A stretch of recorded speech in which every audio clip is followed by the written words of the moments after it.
उप मुख्यमंत्री अरुण साव अपन समर्थक मन संग पहुंच के करें हवे मतदान और कहीं हवे कि ये दारी मतदाता मन हा मतदान के प्रतिशत ला बढ़ावत हवे। प्रदेश के उप मुख्यमंत्री और नगरीय प्रशासन मंत्री अरुण साव आज बिलासपुर के शेफर्ड स्कूल में अपन पत्नी के साथ पहुंच के अपन मताधिकार के प्रयोग करें। के मौका में पत्रकार मन से चर्चा करत अरुण साव के कहने से कि मतदाता मन के लंबा कतार से ये बात समझे जा सकत है कि तीसर गांव भी मोदी जी के नेतृत्व में केंद्र में एनडीए के सरकार बनना निश्चित है।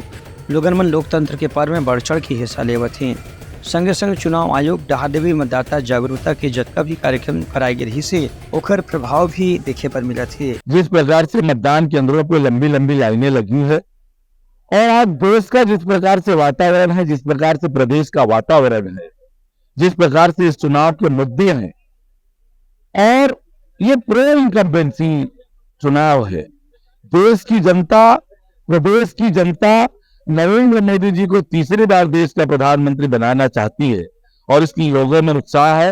लोग स्वयं प्रेरणा से मतदान केंद्रों पर आ रहे हैं, मतदान कर रहे हैं। छत्तीसगढ़ में भारतीय जनता पार्टी 11 की 11 लोकसभा सीट जीतने वाली है। कांग्रेस शून्य में आउट होने वाली है। कांग्रेस समाप्ति की ओर बढ़ रही है।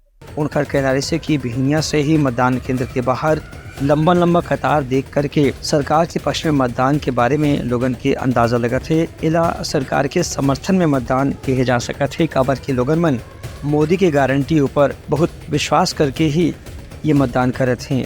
उनका कहने से कि इधर 400 पार के जो नारा देगी है ओकर काफ़ी असर रही और मतदान में प्रतिशत में बढ़ोतरी के संगे संग सीट में भी बढ़ोतरी हुई।